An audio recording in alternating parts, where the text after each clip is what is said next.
Good evening, everyone. Good evening. Oh, Jeffrey, how are you? Baruch Hashem. Oh, good, bro. Thank you. I'm so happy that you're with us. Thank you. Nice to see you. Nice to see you. There's a lot of today. We're going to speak a lot about the Kohanim. A new Kohen. You're going to love it.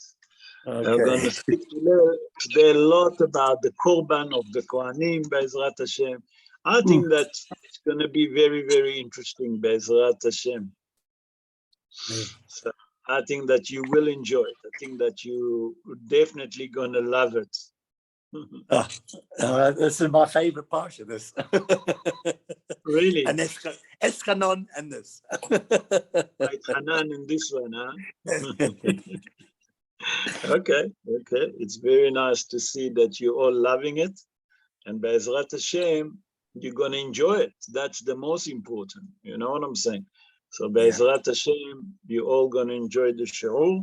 Tonight, our friend Dr. Les is in England, funny enough. He's one of his main things that he'll have to interview Holocaust survivors. So he's not going to be with us. He just sent me a message from England. He said the weather is lousy there. Not such a great weather. It's very cold and raining. Normal. So, normal for England. Okay, so we'll give another few seconds. Who's with us? Yeah.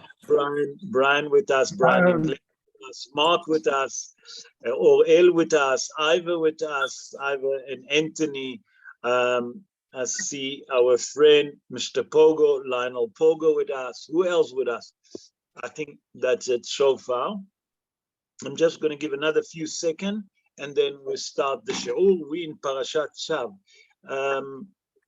Jeffrey, are you ready for? All ready. Okay, so we're going to start the show. Be'ezrat Hashem, na'aseh v'natzliach v'Hashem alenu berachamav yavdiach. I would like to dedicate the show. Jeffrey, I'm going to mute everyone and then you unmute yourself. Bechavod? Yeah.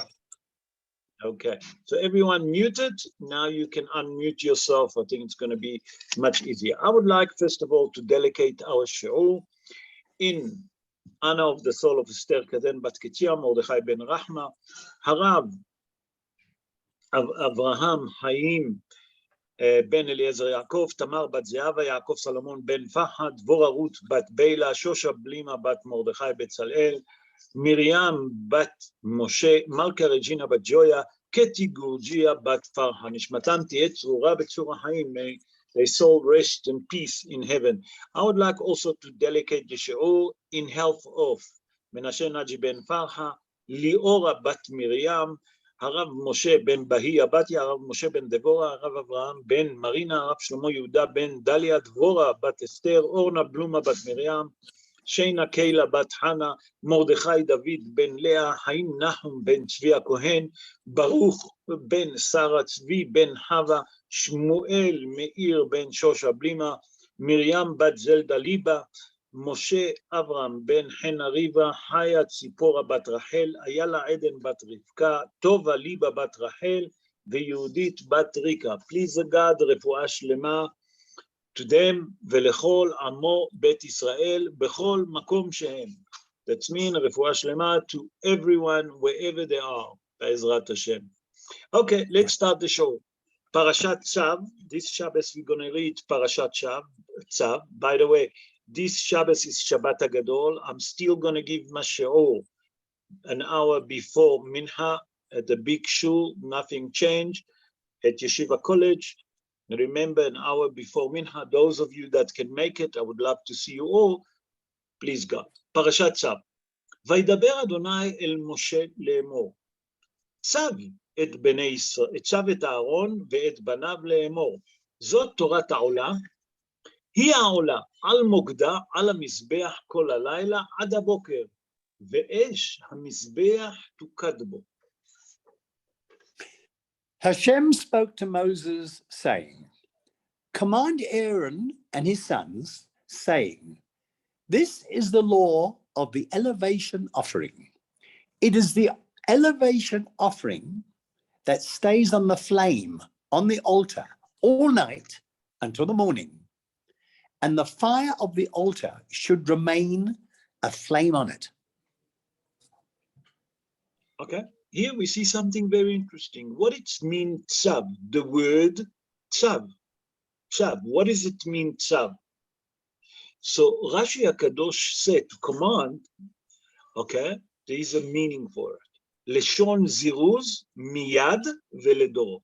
We have to understand what Rashi HaKadosh say. I will translate that. Leshon ziruz. Ziruz is quickly. We'll see if it means only just quickly, okay? But miyad, immediately, and for generation. That's what Rashi said. Rabotai, it sounds like Rashi explained to us that the word tzav mean quickly, now, and to generation. That's like Rashi. But we explain for many years that we give in the show. As long that I'm giving the show, I'm trying to explain that Rashi HaKadosh, Rabbi Shlomo Yitzhaki, he born in the city of Troyes in the north of France, 983 years ago. When Rashi wrote commentary on the Torah, and I repeat it, and Be'ezrat Hashem, I will repeat it. Rashi HaKadosh, to us, it's like Pshat of the Dvarim. It's not at all. Rashi HaKadosh actually speak in codes. And we have to understand what Rashi tried to tell us, Leshon ziruz miyad uledorot. That means quickly, now, and to generation. What is Rashi HaKadosh speak about? And Be'ezrat Hashem, tonight, I'm going to bring two different commentary about what Rashi tried to teach us, that by the word tzav. And later on, the rest of the thing. What does it mean, tzav, the word tzav? So I'm going to bring the commentary of Rabbi Haim ben Attar. Rabbi Haim ben Attar, born in the city of Sali, he born around 326 years ago, plus minus. He wrote the book Or HaChaim HaKadosh. And in his commentary, he explained like this. And he said that we all know that there is Korban HaTamid. Korban HaTamid is also Korban HaOlah. You have to understand. It's also Korban HaOlah. And he explained like this. By the way, where is it said that Korban HaTamid is Korban HaOlah? If you want to check it up, you can check it up in book Sefer Bamidbar, Perek Kafhet, Pasuk Gimel. Perek Kafhet, Pasuk Gimel. Yes, that's according to my notes. Ken. Perek Kafhet, Pasuk Gimel. That means chapter Sefer Bamidbar, chapter 28, verse 3. And he says something extraordinary. And he said that Korban HaOlah, okay, that we say in Korban HaOlah is also Korban HaTamid, like explained. He said that sometime happening, and it's happened in the history of the Jewish people, that they didn't have a lamb. A lamb, that's Korban HaTamid. The Korban HaTamid, they bring one in the morning, okay, and one ben ha'arbaim. And he said, if you didn't have, for some reason, a lamb, you cannot do any other korbanot. That means that if you cannot sacrifice korban hatamid, you cannot sacrifice any other korban. Pashut. That means there is an order, and you cannot change the order of the korbanot. Okay, what's the connection? Say Rabbi Haim ben Attar, here the Torah tells us something extraordinary. The Torah comes to tell us that you cannot change the order of the korbanot. That means that the Torah tells us now and for future generation, if sometimes happen, if it happened, that you will not gonna have a korban hatamid, that means that you're not gonna have a lamb, like we saw that it's happened during the time of Bet HaMikdash, during the second temple with the Greek, when they put the city of Jerusalem in curfew, and no one can come, no one can go out, and the Kohanim used to give them money every day in a basket, and they used to put a lamb and they used to sacrifice. Until one Greek person said to them, listen, are you people mad? As long as they're sacrificing the Korban HaTamid, you can never destroy the city of Jerusalem. That's brought in a Gemara, Masechet Menachot, סמך ד' עמוד ב'. That means 64, folio 2. Gemara Masechet Menachot, remember 64, folio 2. Okay? So it's happened in the Jewish history that they didn't have Korban Tamid. Say, Or Haim HaKadosh, Rabbi Haim ben Atar. The Torah here tell you from that it said Tzav, et Aaron ve'et banav. That means, tell them quickly. What it mean quickly? Tell them that they must remember, not only for them, tell them to tell the future generation, not only now, for the future generation. Because they the Kohanim, they doing all the melacha, all the work of sacrificing. If they're not going to have a lamb, they cannot do other korban. That means the order can never be changed of sacrificing. And that's called korban tamid. I saw another beautiful commentary for our days. So we're learning from here what Or Haim HaKadosh say, that he explained Rashi HaKadosh. What Rashi HaKadosh tell us, Leshon Ziruz, Miyad veledorot. That means, say Or Haim HaKadosh, you are now, we can understand what Rashi tried to tell us. That Rashi tried to tell us what the Torah here hinting to us, that if happen that you cannot bring Korban Tamid, you cannot change the order of the Korbanot. First, every day it's Korban Tamid.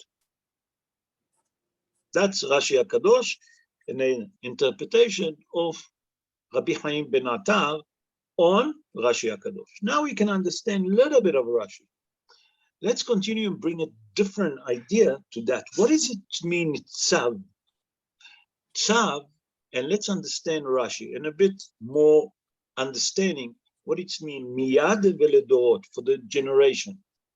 Now, that we explained that if you don't have a lamb, that you sacrifice as korban tamid, that you used to sacrifice in the morning and in the afternoon, you cannot change the order.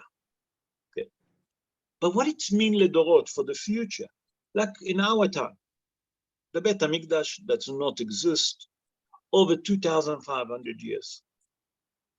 So, or maybe less, sorry, I'm a bit more, but at least 2,300 and something years that Bet HaMikdash not exist.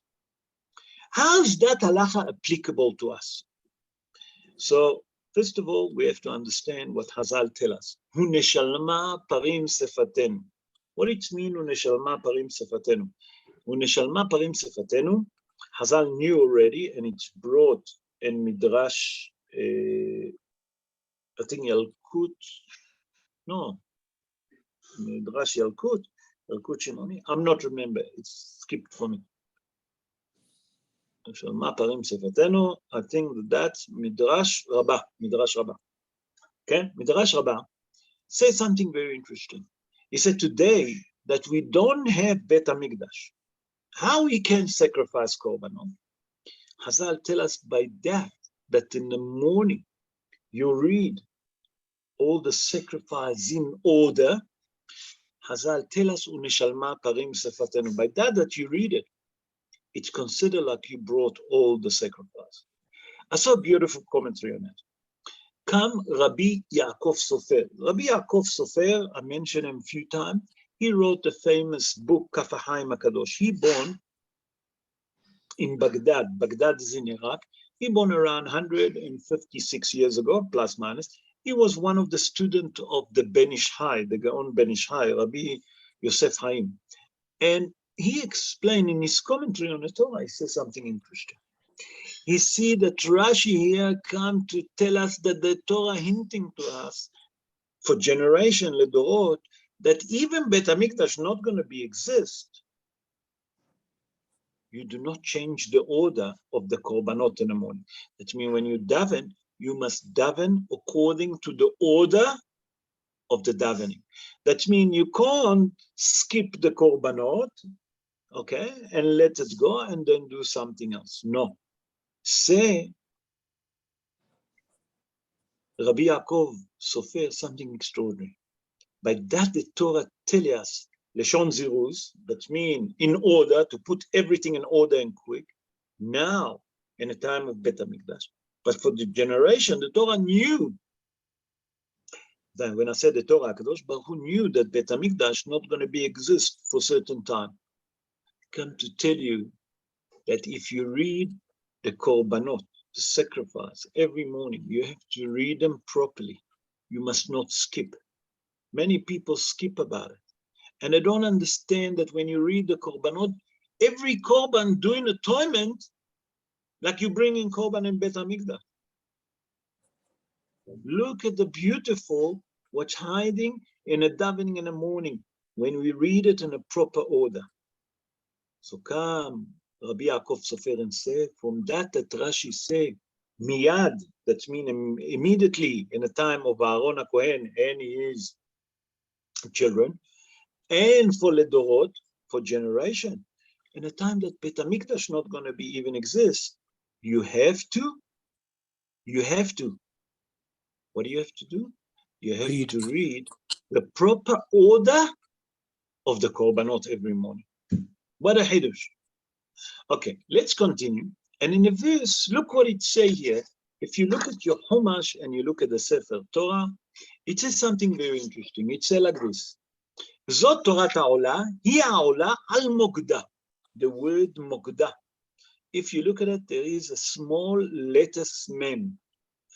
And many of the Mefarshim say, why is the letters mem small? Like we say in a word, like we start the word Vayikra, the letters Aleph of the word Vayikra was small. So if the letters mem is small, must be something behind it. I saw a beautiful commentary of the Rabbi Mikutzak. Who was the Rabbi Mikutzak? The Rabbi Mikutzak was Rabbi Menachem Mendel Morgenstern. He born in Poland. He born around 236 years ago. And in his commentary on the Torah, on that verse, the word Mokda, why is the letters mem small? He said that here there is a secret. And the secret is to those that doing tshuva. Those people that become Baalei Tshuva, Hozrim B'Tshuva, whatever you want to call it. Or those people that have the excitement when they start to understand the Torah, say the Rabbi Mikutzak like this. So you have to understand that the Torah, when you worship HaKadosh Baruch Hu, you have to do it modestly. You don't have to publicize. HaKadosh Baruch Hu doesn't like publicity, and he doesn't need our publicity. And he said when a person becomes Hozer B'Tshuva, the first thing that he has to do, that you have the excitement to study Torah, you have this beautiful excitement to do mitzvot, do it modestly and humbly. HaKadosh Baruch Hu doesn't want, and he doesn't need, not only that he doesn't want, he doesn't need public relationship. He doesn't need us. Suddenly, that if you used to daven, he doesn't need you to shuchel and to move your hand and to daven and to lift up your hands up in the air like this until the Hazal, the Mishnah Brura. If you look Be'elchot Tfilah, in Tfilat HaAmidah, the Mishnah Brura bring, and that's the Rama HaKadosh. He said that when a person daven Tfilat HaAmidah and you see him like this with his hand, okay, and closing his eyes and looking to the heaven and shaking the hand and shaking the head. Listen what Hazal say. When I say Hazal, the Mishnah Brura, Hazal say, "Hamalachim b'shamayim tzohakim alav." The angel in heaven laughing on us. Whoa, what are you doing? What are you doing? What, are you trying to show us that you're such a great tzaddik? No, Kadosh Baruch Hu doesn't know. You know what there is in your heart. Who are you doing this show of? Who are you doing the show of? Kadosh Baruch Hu say, Al Mokda, the latest mem, that when you have this fire, like the fire that eat the korban, and you have the desire to worship HaKadosh Baruch Hu, do it modestly. Kadosh Baruch Hu doesn't need performance. You know the heart of every human being. He wants you to do it modestly, quietly, without show off. That's the Rabbi Mikutzak. Look what a hidush, a beautiful hidush. Let's go to verse 6. And in verse 6, it says something very interesting. And what can we learn from verse 6? Is it verse 6? No, it's verse 5. Yeah, it's verse 5. And look what it says in verse 5. It says something. No, it's verse 6. Yeah, it's verse 6. Esh tamid tukad ala mizbeach lo tichbe. Verse 6. Yes. A permanent fire shall remain a flame on the altar. It shall not be extinguished. Okay, on the pshat of the dvarim, the Torah tells us that the flame should be all the time on the altar. You should not put the flame down. Chazal in the Gemara, Rabotai, and the prophet Jeremiah, Chazal in the Gemara, Masechet Kedushim, Lamed is 30, Amud Bet, Kedushim 30, folio 2, okay, and the prophet Jeremiah in chapter 23, in verse 29, tell us something extraordinary. They're telling us that the fire is parable to the Torah. Fire and Torah is one parable to each other. What's the connection? And now I'm going to bring the beautiful commentary that the Ben Ish Hai. The Ben Ish Hai, Rabbi Yosef Chaim, he born in city of Baghdad. He was the rabbi of Rabbi Yaakov Sofer. He born around 189 years ago. And in his commentary on the Torah, he come to explain what is the parable, what is the comparison, okay, that the Torah tell us about between Torah and fire. And here he come to tell us something very important. He come to tell you, number one, that the Torah have to be in the heart of every Jew permanently.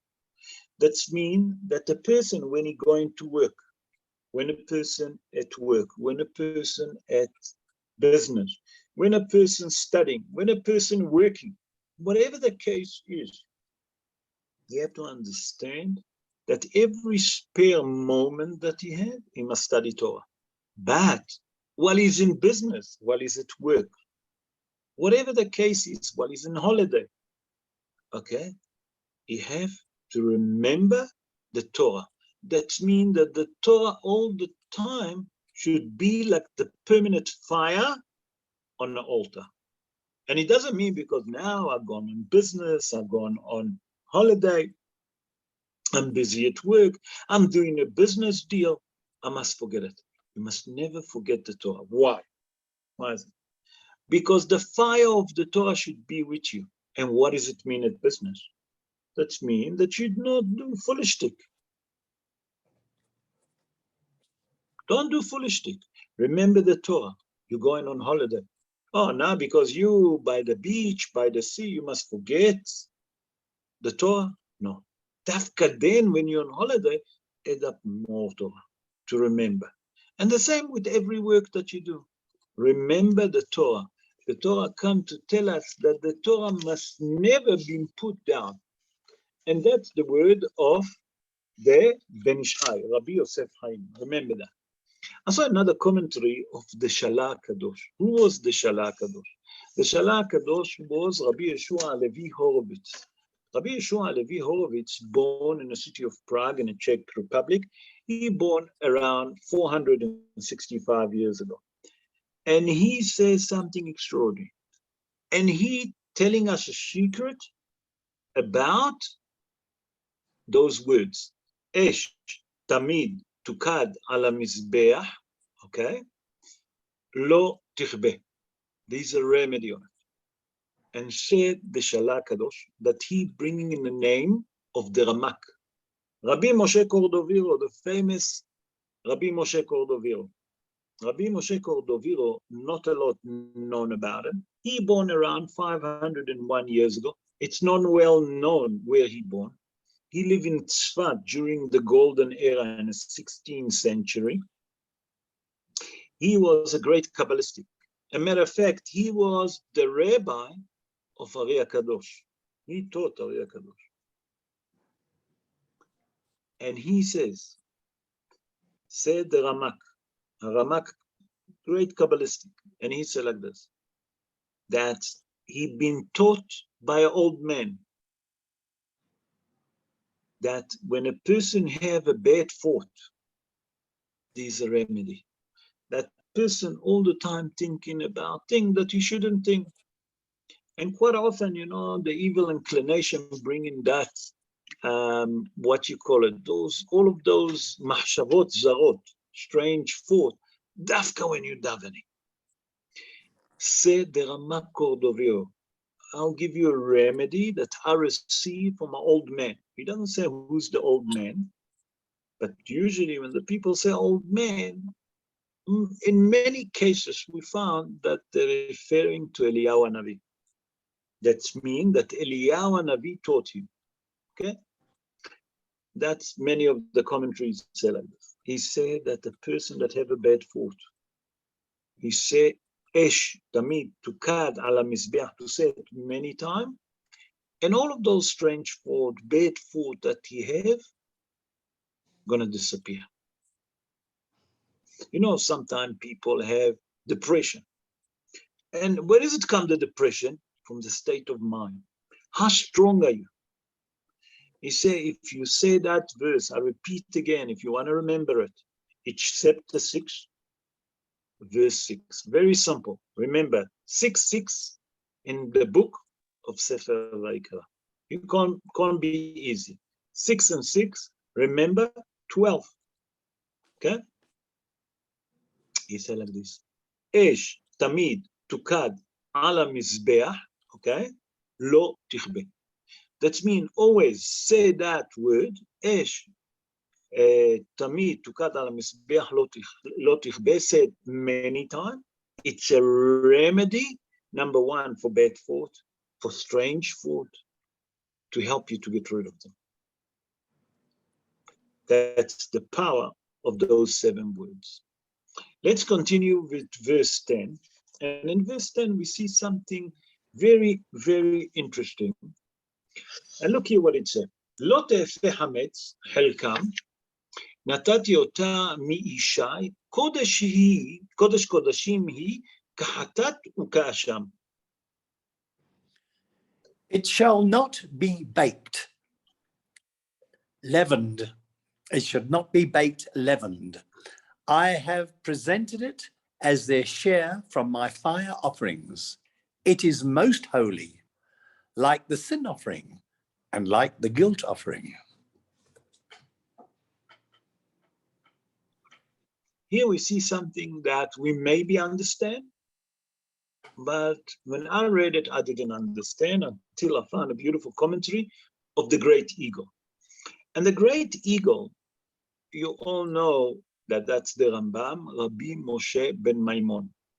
Maimon, that was his father. He was the Dayan of the city of Cordova in Spain.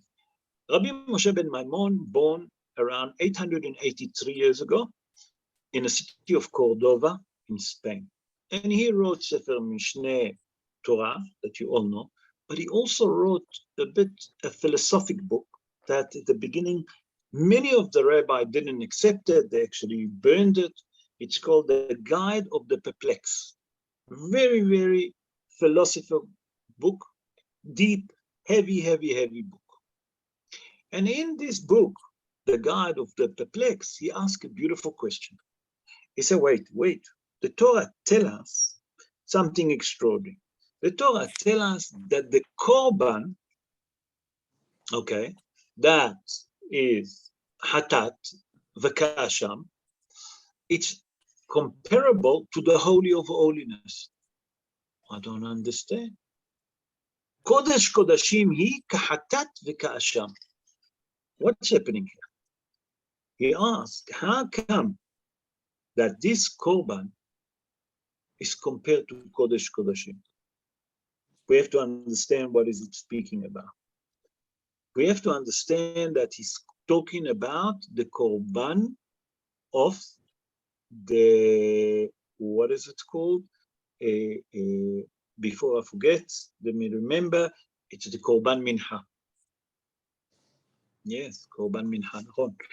He said, how come, by the way, sorry, I made a mistake. It's not the Rambam that asking that question. That question been asked by Rabbi Yitzhak Dona Barbanel. There's a commentary that called Abarbanel. Rabbi Yitzhak Dona Barbanel, he asked that question. He born in the city of Lisbon around 586 years ago. The Abarbanel. The Abarbanel also was a doctor in his profession, but he also, about I listened to that, he was the Ministry of Finance of King Alfonso in Portugal, because he born in Lisbon, he lived in Portugal, and he was during the time of the Spanish Inquisition. And King Alfonso and the Queen Isabella, okay, that they ask him to stay and they promise him all the goods. Say, Rabbi Yitzhak Dona Barbanel, wherever my nation will go, I will go. They're going to exile. I'm going to go with my nation to exile.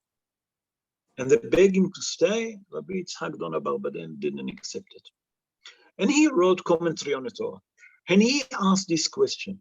I don't understand. How come that from all the korbanot that there is, that you're telling me that korban Hashem and korban hatat, that means korban hatat, when a person done a mistake, averaba mistake, he didn't done it on purpose, and the korban of what is it called it here, Asham, that the person done it on purpose, done mistake by purpose. Ask, how can you compare these two korbanot to Holy of Holiness? What's the connection between the two korbanot, korban Asham and korban hatat, to the Holy of Holiness? How do you compare it? If a comparison, how can you compare korban to Holy of Holiness? That's the question. And he said like this. He said, I'll tell you. I'll tell you here the secret about the korbanot and what's hiding about the korban. Say the Abarbanel that we know that korban mincha. What is korban mincha? Who bring korban mincha usually? It's the poor person. What is the poor person bring? Whatever he can afford. Usually he can afford a little bit of fine flour, that's called solid. Sometimes if you have a bit more money, you can bring it up. But usually it's a solid. He says something extraordinary.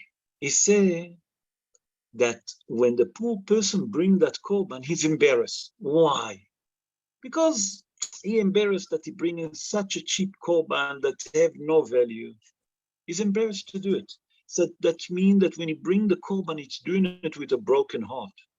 He said, from all the korbanot, Akadosh Baruch Hu loved the korban of a poor person. Korban means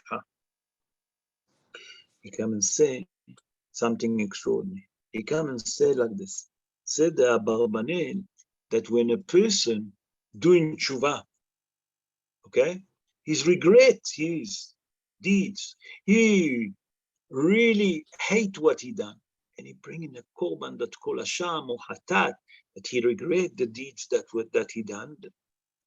Akadosh Baruch Hu loved that korban, and in his eyes is holy, like the Holy of Holiness. That's mean that Akadosh Baruch Hu want us to bring korban. The secret of the korban is how you bringing it. If you just do something automatically, or you're doing it from heart. He said the same like the poor person when he bring a korban is embarrassed. His heart is broken. How can I bring such a little korban? שהקדוש ברוך הוא, I love you korban more than all of them, more than all the other korbanot, more than all the other rich people bring me. He said, when come a person that doing tshuva and he regret the character trait that he have, the deeds that he done, HaKadosh Baruch Hu compare that korban like it's, Rabotai, holy of holiness. That's the Abarbanel, not the Rambam. It was my mistake. I would like to bring another commentary. Let's go to verse 13. And in verse 13, we'll see something very important. Here I'll speak about the korban of Aaron and his son when they get anointed. Okay, look what it said. זה קורבן אהרון ובניו אשר יקריבו לאדוני ביום הימשך אותו עשירית האפה סולת מנחה תמיד מחציתה בבוקר ומחציתה תמיד מחציתה בבוקר ומחציתה בערב. This is the offering of Aaron and his sons, which each shall offer to Hashem on the day he is inaugurated. A 10th ephah of fine flour as a continual meal offering, half of it in the morning and half of it in the afternoon. Okay, here we see something very interesting. That here the Torah tells us what the Kohanim, when they get anointed, like the Kohen Gadol and the Kohen Ediot. Kohen Ediot is the helping Kohen to the Kohen Gadol. What korban they have to bring. I saw a beautiful commentary on that brought by the Zera Shimshon. Zera Shimshon, Rabbi Shimshon Chaim Nachmani. He born in the city of Modena in the north of Italy 317 years ago. In his book Zera Shimshon, in verse 4, he says something extraordinary. And he brings the Midrash Yalkut Shimoni. Yalkut Shimoni, it's a Midrash that's been written by Rabbi Shimon Ashkenazi. He born in the city of Frankfurt in Germany. Not a lot know about him is, we don't know, we know that he born in Germany, in the city of Frankfurt. We don't know when. There's not a lot of detail about his past. We don't know a lot about him. And he bring in the Midrash Shimoni in verse 486 something extraordinary. And he said like this, Amar Rav Adi said, מתאווה היה דוד לקורבן הניסים. That means David HaMelech have a desire to sacrifice the korban of the Nisi'im. What is the Midrash have to do with korban of Aaron and his son? That's the question. So we have to understand also why did David HaMelech have such a desire to bring the korban of the Nesi'im? Nesi'im is the president of every tribe, or the korban of Nasi is the president, but I don't know how you otherwise how to describe it. I think that president or Nasi, it's president. Okay, let's call it Nesi'im. That means the head of the tribes. Why did David HaMelech have such a desire to bring this korban? That's the question. So I saw a beautiful commentary that brought the Rabbi Shimshon Chaim Nachmani. Rabbi Shimshon Chaim Nachmani bring actually the Gemara in Masechet Sota in page 9, folio 1. And there the Gemara tells us something extraordinary, and you must remember it because it will help you a lot to understand many things about Moshe Rabbeinu and David HaMelech. And the Gemara tells us like this, Moshe ודוד, Moshe and David HaMelech, לא שלטו שונאיהם במעשה ידיהם. That means, the Gemara tells us whatever Moshe done and whatever David done, the enemies of the Jewish people cannot destroy it. For example, Moshe Rabbeinu built the Aron, the menorah, all of this been hidden. No one can destroy it. The Holy Ark, it's under the tunnels in the Kotel that Shlomo HaMelech built in the first temple. The Torah tells us something extraordinary. The Torah tells us whatever Moshe Rabbeinu and David HaMelech done, no one can destroy it. The enemies of the Jewish people. David HaMelech he built the foundation for Bet HaMikdash. And until today, the foundation is there. No one can destroy them. No one can destroy the foundation. That means the Kotel HaMa'aravi that we see, it's part of David HaMelech. No one can destroy it. That's David HaMelech. Come the Zerah Shimshon and say, I'll tell you why David HaMelech was desired to bring the sacrifice of the head of the tribe, the president, or the prince of every tribe. He said like this, because David HaMelech knew that whatever he will put, whatever he will build, no enemy can destroy. David HaMelech couldn't wait to build Bet HaMikdash. But HaKadosh Baruch Hu told Natan HaNavi, tell David HaMelech he can't build Bet HaMikdash. Why? We explained it in previous showing, because David HaMelech had blood on his hand that he killed the Plishtim. HaKadosh Baruch Hu say a guy like this that killed the Plishtim, nachon, that you saved the Jewish people, you saved the Jewish nation, and when Goliath came and was desecrating the name of the Almighty, you killed him. Akol tov v'yafeh, everything is beautiful. But you have him blood, those hands cannot build Bet HaMikdash. Why? Because the job of Bet HaMikdash was to bring shalom la'olam, to bring peace to the world. And a place that's going to bring peace to the world, you cannot build it with that hand that have blood on it. Okay, so now we understand. David HaMelech have the desire to build Bet HaMikdash. And he wanted to build the Bet HaMikdash, obviously, until Natan HaNavi come and tell him that Shlomo HaMelech, his son, will build Bet HaMikdash. David HaMelech wanted to build Bet HaMikdash. Said the Zerah Shimshon, you know why David HaMelech desired to build Bet HaMikdash? Because the prophet Yehezkel already told us that if a president will sacrifice the korbanot, okay, and a king, that Bet HaMikdash will never destroy. And that's what we're waiting for, the third Bet HaMikdash. David HaMelech was a king. David HaMelech was the president, Nasi. He used to judge the Jewish people. Say Hazal, that from here you learn when I say Hazal, it's the Zerah Shimshon, Rabbi Shimshon Chaim Nachmani. He said, according to what the prophet Yehezkel tell us, we're learning something extraordinary. That David HaMelech wanted to be the first prince, the first king, to do those korbanot on the first Bet HaMikdash, and then Bet HaMikdash will never get destroyed. Why? Because David HaMelech wanted to build a house to the Almighty that will never be destroyed.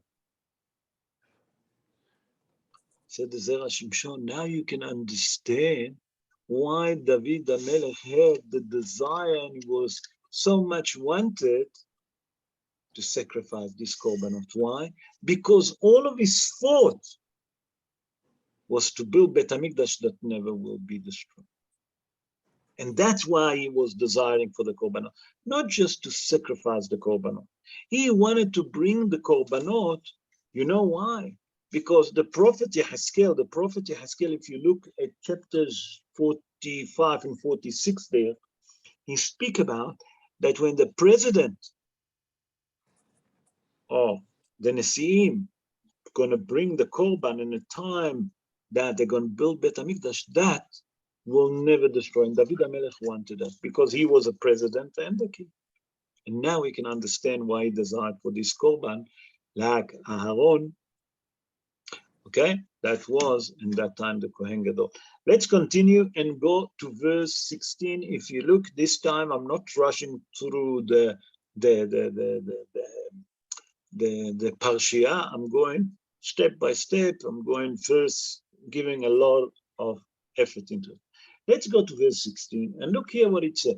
וכל מנחת כהן, כליל תהיה לא תאכל. Every meal offering of a Kohen is to be entirely, and it means caused to go up in smoke. It shall not be eaten. What does it mean? These two different korbanot. Here we see that the korban mincha, okay, that the Kohen bring, the korban that the Kohen bring, the Kohen have to bring also korban, and it's called korban mincha. That korban that the Kohen bring completely have to be burned on the altar. Nothing can be eaten from it. Okay, that's what the Torah tells us. That means that the korban mincha of the Kohen have to be burned completely on the altar. Come the great eagle, the big eagle, Rabbi Moshe ben Maimon, that we spoke in his book, The Guide for the Perplexed. And he asked, wait, I don't understand. Why, when it's come to korban mincha of the Kohen, the korban mincha of the Kohen have to be eaten, have to be burned completely. But while the other korban mincha that you bring doesn't have to be burned. If Israel bring a korban mincha, doesn't have to be. But when the Kohen bring korban, it has to be burned completely. Why is that? That's the shaila of the Rambam. The Rambam answered it like this. He said that the main job of the korban is the thought, it's the understanding. Why am I bringing korban? Because a person sinned. Hazal tell us that when a person comes, he has to do vidui on the head of the korban. He has to look what they're doing to the korban to understand that that's what's supposed to happen to him. But because HaKadosh Baruch Hu have mercy and compassion on us, he said, no, I don't want to punish you. I want you to look what's supposed to do to you, and that's your punishment. But I don't want to punish you. Why? Because HaKadosh Baruch Hu loved the Jewish people. Say, HaKadosh Baruch Hu, look what's supposed to happen to you. And now you do count of the deeds. Said the Rambam, something extraordinary. Said the Rambam, here we see something very important. You know why the korban of the Kohen have to be burned? Because the Kohanim, their job is to take the korban from whoever comes and to burn some of it, and most of it, they have share, they eat from it. He said, but when it's come to the sin of the Kohen, how is the Kohen going to feel if you're going to eat from it? He said, by that, when I say how is he going to feel, the feeling that he done something wrong, how is he going to feel? By that you take the complete korban and you put it on the altar, and it has to be burned completely without any benefit. Only then he can understand that this korban is to Almighty to do atonement, and no one allowed to eat from it. He said, therefore, that when the Kohanim do it, they can't eat from it, that they can understand. Let's move on to verse 21. Verse 21, yes. In verse 21, it says something very interesting. Look what it says. וכלי חרס אשר תבשל בו יישבר, ואם בכלי נחושת בושלה ומורק ושותף במים. Okay, here we see something very interesting. An earthenware vessel in which it was cooked shall be broken. But if it was cooked in a copper vessel, that should be purged and rinsed in water. Okay, so here the Torah tells us in the pshat of the dvarim that if there is, how would you call it, a vessel that make from, number one, copper, Clay. that clay, no, copper, Oh, and then clay. Copper, you can do hagala, what we call. But when it's come to clay, if you cook with it something that not kosher, or you cook in a clay that usually you cook with that meat, and suddenly you want to cook with that meat, this, you can't fix it. What do you have to do with that? You can't kosher it. You have to break it. That's the pshat of the dvarim. We have to understand why, when it's come to a clay, the Torah tells us to break. You can't repair it. On a pshat of the dvarim, because clay is cheap. And the other vessel, like copper, whatever is it, it's more expensive. So the Torah didn't want you to waste money. That's on pshat of the dvarim. But I saw something very important here. I saw a commentary that brought by the Kli Yakar, that Rabbi Shlomo Ephraim Milontwich. Milontwich is a city in Poland, and the Rabbi Shlomo Ephraim Milontwich, he born around 483 years ago, plus minus. He wrote the famous commentary on the Torah that called Kli Yakar. He also wrote a book that Olelot Ephraim. And in his book, listen what he said. He said, when it's come to a clay vessel, the Torah commands us to break it. Why? Why?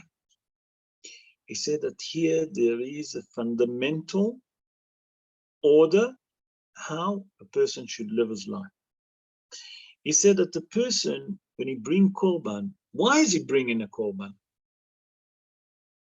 The main idea of the korban is to do atonement to his sin. He said when a person doing tshuva, atonement, it's not enough just to bring a korban. You have to understand that you have to now, beside the fault, you have to correct its deeds. So he said the first thing that you have to do, that you want to correct your deeds, you should, number one, get rid of your bad character trait. That means if a person, lo alenu, love to eat non-kosher food, there's a lot of people that love to eat non-kosher food. I was the other day, a friend came from Israel, and he said to me, when I flew to Israel, he flew for a simcha. He was starving in the airport, and he eaten croissant with cheese. I said to him, how can you eat non-kosher food? He said, you know what? He suffered from it all the flight. He vomited, he wasn't feeling well. His wife told him it's because he eaten something non-kosher. He said, what can be wrong with the croissant? Rabota, you know what can be wrong with croissant? Many things. You don't know which oil they use. Which oil can they cook it with? What cheese there is the cheese kosher? The oil can be all different kind of oil. Kosher oil, non-kosher oil. I don't want to say what else. The cheese, you know where the cheese comes? Is it kosher cheese? Beside that, not Bishul Israel, Pat Akum, from here to next year. So the Torah come and tell us, sometimes people have desire not to eat kosher. They pass by a steakhouse and they smell this beautiful smell. Hazal tell us, the Mekubalim tell us, that when you smell that beautiful smell, you mustn't say yak. No, don't entice the evil inclination. Say, HaKadosh Baruch Hu told me, I'm not allowed to eat kosher. I would love to eat from that burger. I would love to eat that ribs.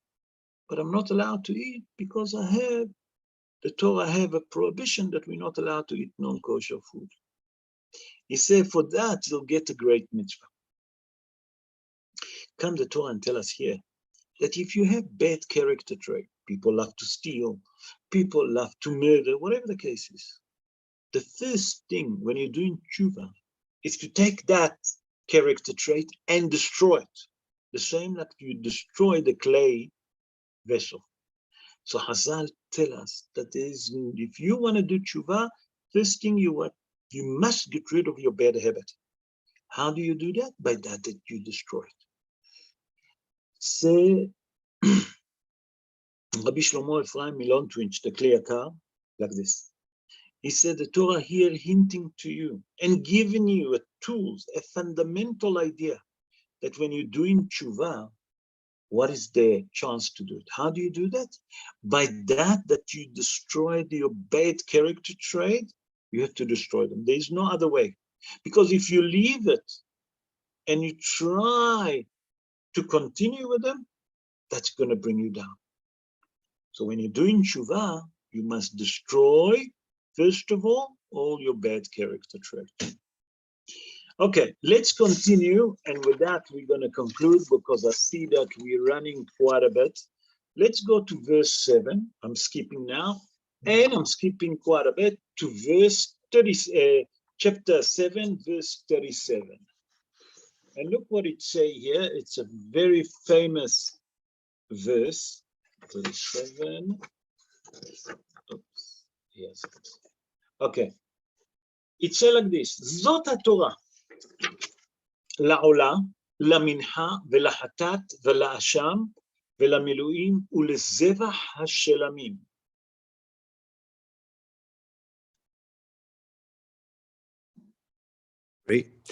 This is the law of the elevation offering, the meal offering, the sin offering, and the guilt offering, and the inauguration offerings, and the peace offering. Okay, here there is a question that Chazal in the Gemara in Masechet Menachot. On Shabbos, I'm going to bring that Gemara again. We're going to do that Gemara in Masechet Menachot, and the Gemara Kuf Yud, Amud Aleph. Not many people get to that Gemara. It's such a difficult Gemara there. I'm going to bring that Gemara, and then I'm going to bring Gemara Masechet Ta'anit to contradict that verse, what's saying. That's on Shabbos. I'm going to bring the Zera Shimshon in depth. But first, let's try to understand what's happening here. Chazal tell us in a Gemara in Masechet Menachot Kuf Yud, that means 110, folio 1. Amar Rish Lakish. Rish Lakish say, by the way, you know who was Rish Lakish? Rish Lakish was Rabbi Shimon ben Lakish. They call him Rish Lakish. He was the head of the mafia. And he met Rabbi Yohanan. One day, Rabbi Yohanan gone into the river to wash himself, and Rish Lakish was thinking it's a woman. He jumped from one side of the bank of the river to the other side with one step. He was so strong. And when he looked, he saw a man. He said to Rabbi Yohanan, Yufyach, you have such a beautiful voice, such a beautiful look, like a woman. Rabbi Yohanan answered him, Kochach Heilach ledeoraita. You have a string that you can be a great Talmid Chacham. They start to talk, and he said, I always think that you're a woman. You're such a beautiful man.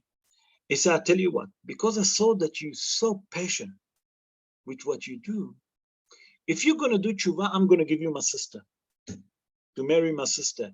And when you see my sister, she's 100 times more beautiful than me. Rish Lakish agree. Chazal say, he tried to cross the river, he couldn't. Once that you take on your all mitzvot, your strength falling down. So, and there was a havruta. They used to study together. Rish Lakish said like this in a Gemara Masechet Menachot. Look what it says. Zot HaTorah la'olah, lamincha velachatat vela'asham. Amar Rabbi Yitzhak. That means that's the atonement. Say that Zot HaTorah, that's the law of the olah, the law of the korban olah, equivalent to korban mincha, to korban hatat and korban asham. Say Rabbi Yitzhak in a Gemara translate what Rabbi Rish Lakish said. What did he say? Kol ha'osek b'Torah, a person that study Torah, if he study Torah hatat, it's considered like he sacrificed that korban. A person that have studying on korban mincha, like he sacrificed korban mincha. A person that study korban hatat, and etc. Say the Marana Bet Yosef. Who was Marana Bet Yosef? Marana Bet Yosef was Rabbi Yosef Caro. Rabbi Yosef Caro, born in the city of Toledo in Spain. He born around 535 years ago, and he asked a question. He said, why is our holy Torah compare Korban Mincha, the sacrifice of Mincha, to Korban Olah? How can you compare the two Korbanot? What's the comparison? Korban Mincha, it's Korban Mincha, it's Korban Nedava. Korban Olah usually brought about bad food. What's the connection? He said like this. We know, said the Marana Bet Yosef, Rabbi Yosef Caro, he wrote the Shulchan Aruch, by the way. He said like this. He said that we know that Korban Olah is one of the most important Korban that there is. Because that the person bring if you have bad food. Okay? Bad food can be Avodah Zarah, either worshiping and etc. He said when you take that Korban, you burn it completely on the altar. You take it and you burn it completely on the altar. Korban Mincha, what is Korban Mincha? We explain. It's a Korban that the poor person bring, and he bring a little bit of fine flour. That means a very cheap Korban. He said, how can you compare it to Korban Olah? That's the question. And he said like this. He said that the Korban Mincha, some of it you eat, okay, and some of it you sacrifice. He said, what's the connection? He said something extraordinary. He said, here is a message to each one of us in life. Here it's speaking about Korbanot, but we will translate it. He said, Korban Mincha is the highest. There's no question about it. Korban Olah. Korban Mincha, it's equivalent to it. You know why? Because a poor person bring it. A poor person, little bit of money that he had, he cut from his own money that he had, the own food, and he gave a half to HaKadosh Baruch Hu. HaKadosh Baruch Hu love it. Because number one, the poor person embarrassed that he bringing it. And it's very modest. It's very humble. Number four, when he doing it, he take from the food, from the mouth of his family, and he give it to HaKadosh Baruch Hu. HaKadosh Baruch Hu love it. Pashut love it. He said it's equivalent to Korban Olah. He said that it's come to tell you that the secret of the Korban, that when you bring a Korban, you have to do it, number one, be'achna'a ve'anava. What it means, achna'a ve'anava? Anava is humility. Achna'a, that you know that there is nothing except HaKadosh Baruch Hu, to realize the kingship of the Almighty. And he said like this, he come to tell you something extraordinary, that when you're doing any mitzvah that you do, when you davening, when you're studying Torah, when you come and study Torah with humility and humbleness, there's nothing greater than that for HaKadosh Baruch Hu. HaKadosh Baruch Hu wants us to do the korbanot with humility and humbleness. The same when you do a mitzvah. When you come to do thing and you don't do it with arrogancy, there's nothing better than that to HaKadosh Baruch Hu. Said the Ari HaKadosh, Rabbi Yitzhak Luria Ashkenazi, you have to understand that every mitzvah that you do in life, Rabbi Yitzhak Luria Ashkenazi, born in Jerusalem 489 years ago. Sorry. And he said like this, every mitzvah that the person do have two parts to the mitzvah. He explained like this. He said that every mitzvah that you do, you have the physical and the thought. A person want to give teruma, want to give tzedakah, he given physically. But he said there's other part to it, the thought, the way that he give. How do you give the tzedakah? He said when you do the mitzvah, you done the first part. You given tzedakah. You given. You done it. That's the physical part. He said, when it's come to the second part, how do you done it? Did you give the tzedakah because you obligated, because you're embarrassed, or because you done it not with full heart? The mitzvah is not complete. He said, when you do a mitzvah, you have to remember that there is two parts for it. And here he explained what the Maran Bet Yosef tried to tell us. And he said like this, that the mitzvah have to be done in completion, physically and thought. That when you do a mitzvah, you have to do it with love, with passion, with modesty, without any arrogancy. But you have to do it also. When you do that, then the mitzvah is completed. 100% mitzvah. When you've done it with modesty, you don't show off, quietly, you've done it and finished. So that's when the mitzvah is in 100%. And Be'ezrat Hashem, that we should merit speedily in our life, in our days. First of all, to see the coming of the Mashiach in our days. Number two, not only that we'll see it, to see the building of Bet HaMikdash. And then we'll see Kohanim ba'avodatam. The Kohanim will be in a job that they have to do. Leviim beduchanam, Leviim have to do the singing, whatever they have to serve in Bet HaMikdash. V'Yisrael b'ma'amadam. That means that the house of HaKadosh Baruch Hu going to be completed. And how we can do that? By that we do mitzvah with full heart. Okay? To do the mitzvah and to do it with lev shalem, with full heart. And also the most important thing is ahavat hinam, to love one each other. We don't have to agree with each other, but we have to respect each other. Be'ezrat Hashem, if we do that, HaKadosh Baruch Hu will send us Mashiach Tzidkenu speedily in our day. Amen. Ken Yeh Ratzon. Rabotai, if you have any question regarding the shiur, b'chavod, you can unmute yourself and ask question. B'chavod. Those of you that want to ask question, b'chavod, please unmute the microphone and ask.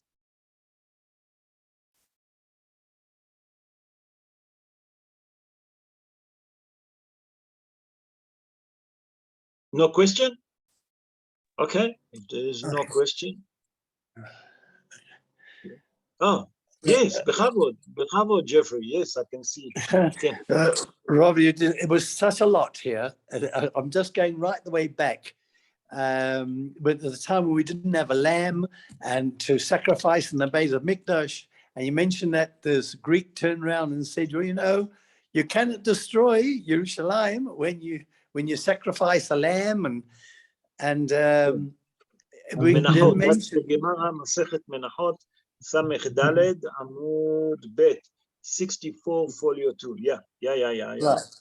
And it was something that you mentioned, that you always remember you cannot do other korbanos until you have done this korban of the lamb. Yes. So therefore, what you're saying, not to change the orders. That's what you're referring to. I just want to make sure that we're talking about yes. So that means they could not do the katoris until the lamb was sacrificed. Is that what it means? No, they couldn't do any korbanot. Couldn't do any job if they didn't have the lamb. How can they do that? So without a lamb, there can't be any korban whatsoever. If you don't have korban tamid have to be lamb. And I explained last week, I explained it maybe on Shabbos, I don't know if I explained it on the show, let me explain. There is 10 kosher animals. From them, only 3 we can bring to the Mizbeach. Is the bull, para, the cow, the goat, and the lamb. That's all what we can bring. The other 7, they're kosher, we can bring them to the Mizbeach, but go catch them, go shech them. Take the giraffe. Can you shech the giraffe? You know, you need a lift. How are you going to catch a giraffe? Go catch the buffalo. You know what it is? You can't do it. Anyway, so these 3 that we bring, those the 3 domestic animals. The other one is a free range animal. Okay. Chazal say, if you don't have a lamb, and korban tamid have to be made from lamb, you can't suddenly take a cow or take a goat and make it korban tamid. No, that you can't do. Korban tamid have to be made from lamb. You have to bring a lamb, you shecht it, and that's considered as korban tamid. You follow the order. Maybe I didn't explain myself. Right. You said it? So the Tzav, the Tzav, it hints, you're saying that cannot change the order. The Tzav tell you that you cannot change the order, not now, in time that Bet HaMikdash exists, and not for the future that we brought the opinion of the Rabbi Yaakov Sofer that tell you when you daven, because today that we don't have Bet HaMikdash, when you read the korbanot, it's considered like you sacrifice them. So in the morning, don't change the order. Don't skip. You say Birkot HaShachar, skip over Baruch She'amar, Rabbi Ishmael. Whoa, what's happening here? Birkot HaShachar, Rabbi Ishmael, Baruch She'amar. What about the korbanot? Yeah. That's what it's mean, ledorot. You cannot change order of that korban. How important is to say every morning the korbanot?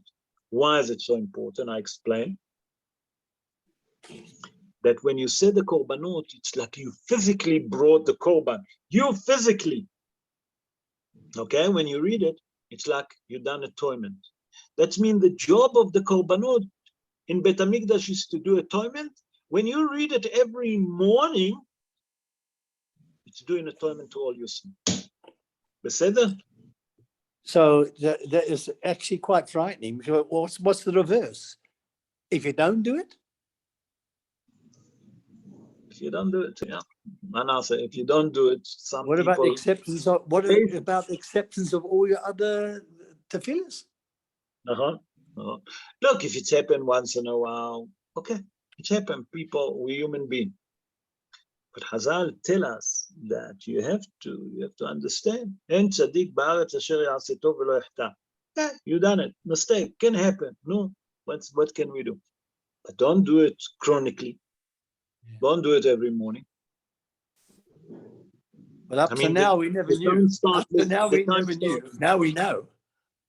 Now you know. So now you start doing it. I tell you, every morning, since I learned that halacha, I wake up an hour before. Okay, it's take me 25 to say all the korbanot because I'm doing it slow. And I make sure, since I knew. Because before that, I used to also be, we're all human beings, we're all learning, we're here to learn. Chazal tell us that how is a person become a great scholar? For mistake. You're learning from your mistake. We all do mistake. We listen, we done mistake. Now it's time to correct it. You know, we didn't born scholar people. We didn't born angels. You know, you hear about it now. Now you're doing it. So you read the korbanot, and it's doing atonement to all your sin. What else can we say? And you don't have to buy the korban. You know how much a cow cost you? How much a lamb cost you today to bring? You just have to say it. And drink it with your cup of tea in the morning. Sounds good. Thank you. Or with your coffee. Yeah. Okay. I hope that I explained myself about the korban. Thank you. Pleasure. Any other question, Rabotai? Who wanna ask? All right. I'll just ask a quick question. Oh, Shalom Aleichem, Anthony. I see today all the Kohanim asking questions. Beautiful. Very interesting. Yes. It's just that you were going to tell me you were going to find out what the word Leviticus means. Did you find out? Okay, so I look at Leviticus. Leviticus, it's speaking about the Levi. Leviticus is Levi. That's the translation that I saw. I'm sorry I didn't tell you, but thank you for asking. The word Leviticus is Levi, like the Levi's job. What does it have to do with Sefer Vayikra? Sefer Vayikra speak about what? About the job of the Kohanim, the Korbanot, Bet HaMikdash. It's come to tell you, it's definitely speaking about the Levi. Why? Why? Anthony, listen to that. You a Cohen, you and Jeffrey Cohen, and Lionel Pogo is a Cohen. I don't think, and Haim, our friend Hilton. Look how many Kohanim in one show. Wow. And I'm the only Levy. So what is it? That the Kohanim, where did they come from? From the tribe of Levy. Aaron was a brother of Moshe. Moshe was the son of Amram. Avram was from the tribe of Levy. It's come to tell you, you know why it's called Leviticus? Because it's all speaking about the tribe and the job of the Levite. Who's the Levite? It includes the Kohanim, because the Kohanim come from the Levite. Beseder, Anton? Yes, I understand. understand? We come from the tribe of Levi. Because the books speak about the job that the Kohanim have to do, the job of the Leviim about Bet HaMikdash. Who's there all the time? The Leviim, the Kohanim, that they're from the tribe of the Levi. And Leviticus means, that's what Leviticus means. The That's Levi. it. That's what I saw. Yes, yes. The Kohanim. Okay, thanks. Thanks very much. Pleasure, pleasure. Any other question? Rabotai, anyone want to ask question? Bechavod?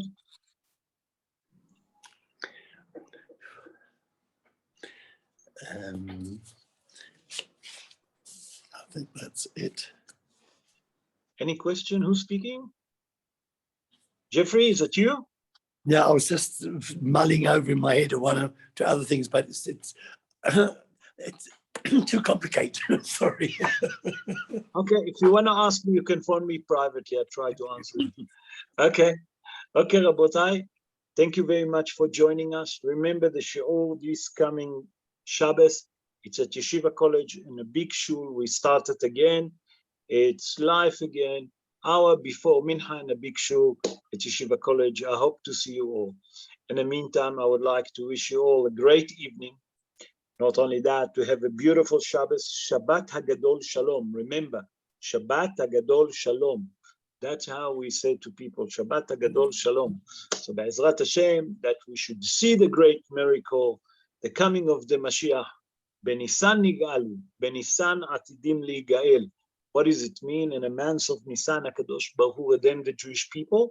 And a month of Nisan, HaKadosh Baruch Hu Atid. It's on the future. Please God, He redeemed us. That's the Gemara, Masechet Rosh Hashanah, Yud Aleph Amud Bet. Yud Aleph Amud Bet. So remember that. Gemara, Rosh Hashanah, Yud Aleph Amud Bet, 11, folio 2. Benisan Nigalu, Benisan Atidim Ligael. We should have the hope that HaKadosh Baruch Hu will have mercy and compassion on us and will send us Mashiach Tzidkenu speedily in our days, and we see the building of Bet HaMikdash. And then we'll see the job of the Kohanim. We'll see the Kohanim working. In the meantime, have a great evening. Shabbat Hagadol Shalom to all of you. Look after yourself. I hope to see you all in Shabbos. And thank you for joining us tonight. Have a good night. Shabbat Hagadol Shalom. Thank you. Good night. Good night.